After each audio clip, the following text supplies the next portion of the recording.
Once upon a time, in a quaint village nestled between rolling hills, there lived a young boy named Elias. Elias was the son of Amaka, who passed away when he was born, and the son of a beloved merchant who had passed away when Elias was barely 4-year-old to a strange sickness that claimed his life. His father's late wife, Isolde, his stepmother, had taken over the household, and though she wore a smile at first, it quickly turned into a mask for her cruelty. Isolde viewed Elias as an unwelcome reminder of her late husband's past and made it her mission to make his life as difficult as possible. "You will never be my child, and I am not your mother," she told him. She treated him with disdain, forcing him to perform grueling chores from dawn till dusk, while her own children were pampered and indulged. Elias's meals were not only scant but also tasteless. Isolde would prepare bland, unappetizing food for him, often a merger of spoiled porridge and stale bread that lacked any flavor or nourishment. Elias's appearance began to reflect the malnutrition he suffered. He grew lean and frail, his once bright eyes dimmed by hunger and hardship. His clothes hung loosely on his thin frame and he struggled to keep his strength up. To survive, he scavenged for leftover food from the village children who would occasionally share bits of their meals with him. Elias never complained, as he was happy for the small, grateful acts of kindness. The village children's festival was approaching. Excitement filled the air, and the village children, including Elias, Kiko and Kofo, his stepbrothers, were to attend. However, Isolde insisted that Elias finish the mountain of house chores before he could join the festivities. "Wash all the dirty clothes in the house and scrub the floors before you go anywhere," she instructed.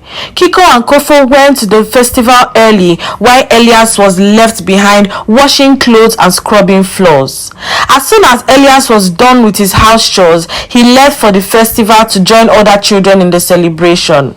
During the festival, Kiko and Kofo seized the opportunity to sneak away from the celebrations. They crept into the house of Chief Kambi, the village chief and the king's right-hand man, and stole valuable items from his home.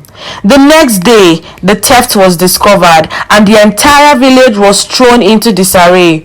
"Someone stole all my gold and cowries. I will find the thief and met a heavy punishment on whoever stole from me," Chief Kambi stated in anger. Chief Kambi was very angry because his valuables were missing and suspicion fell upon the village children. The king vowed to find the thief, and search parties were dispatched to investigate. The search parties went from house to house, scrutinizing every corner of the village. When the search party arrived at Elias' mother's home, they discovered the stolen items hidden in Elias's room. Elias, who had returned from his chores, was devastated. He cried out in protest, knowing that the valuables had been planted in his room to frame him. "I do not know how this got into my room. I am not a thief, and I will never take what does not belong to me," he said with tears in his eyes. Despite his plea of innocence, he was dragged to the village square and subjected to a brutal punishment. The villagers watched in silence as Elias was given several lashes of cane. His cries of pain and humiliation echoed through the square. The injustice of it all was apparent, but Elias remained persistent, insisting that he was not the thief. The village priest, desperate to uncover the truth, decided to consult the gods. A solemn gathering took place in the market square, where the priest performed a sacred ritual to reveal the truth. The village children were assembled, and the gods were consulted through a traditional divination process. It was soon revealed that Elias was indeed innocent. The real thieves were Kiko and Kofo, who confessed that they had cleverly hidden the stolen goods in Elias's room to frame him.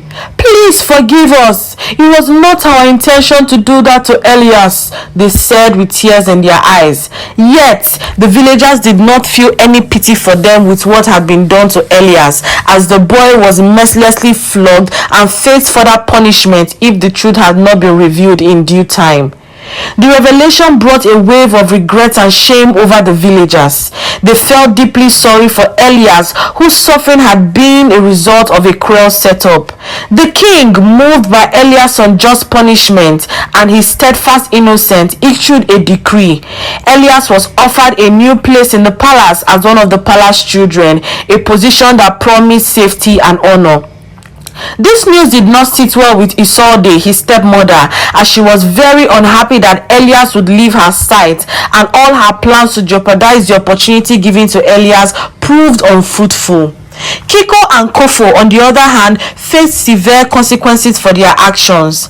The king decreed that they should be flogged double of what was given to Elias due to their theft and deception. The punishment served as a stark lesson to the village about the consequences of wrongdoing and the importance of justice.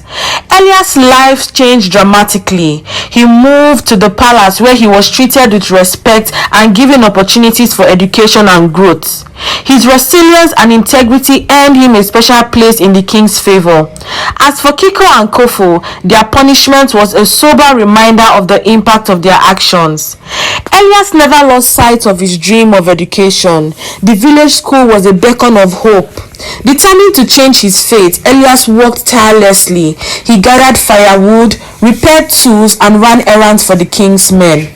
He attended his classes diligently, often studying late into the night by the dim of the light of a flickering candle. His hard work paid off and he excelled in his studies. Meanwhile, Isolde's own children, Kiko and Kofo, who had been indulged and given no real encouragement, struggled with their education and were eventually expelled for poor performance and disruptive behavior.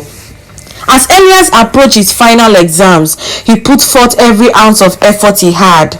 His performance was nothing short of excellence. His teachers, recognizing his extraordinary potential and dedication, were moved by his story.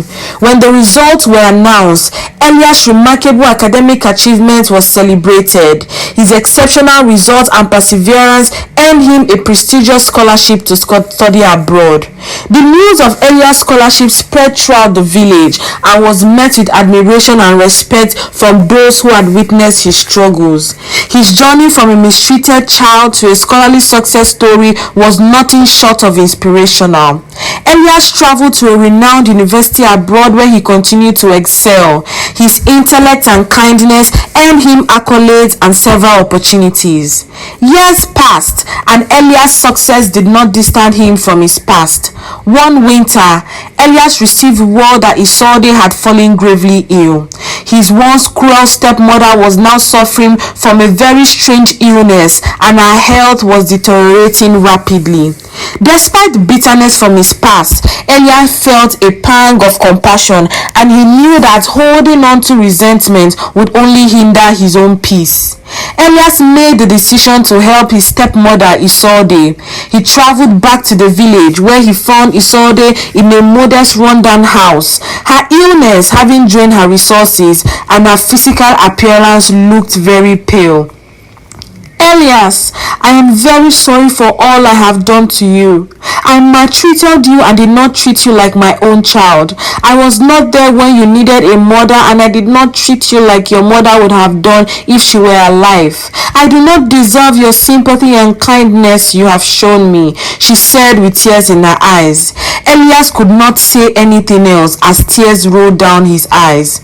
Words failed him, and at that moment when he recalled all he had been through, he said, I forgive you and I do not hold any grudge against you. You are still my mother and your children will forever remain my brothers, he said.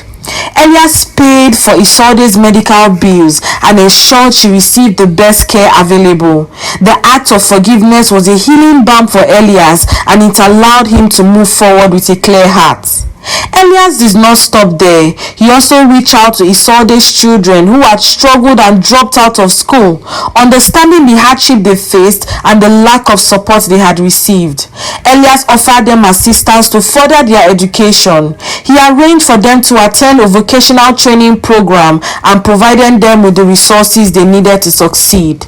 The transformation in Isolde's children was very profound. They embraced the opportunities given to them, and their newfound determination led them to pursue careers and rebuild their lives. They were very grateful for Elias' generosity, recognizing the profound impact it had on their futures. Elias' actions were celebrated not only in his village but also among communities he had touched with his story. His journey from a mistreated boy to a compassionate and successful individual was a testament to the power of forgiveness and the strength of the human spirit. His life was a beacon of hope and redemption, proving that even in the darkest of past, it could give rise to a future filled with light and kindness.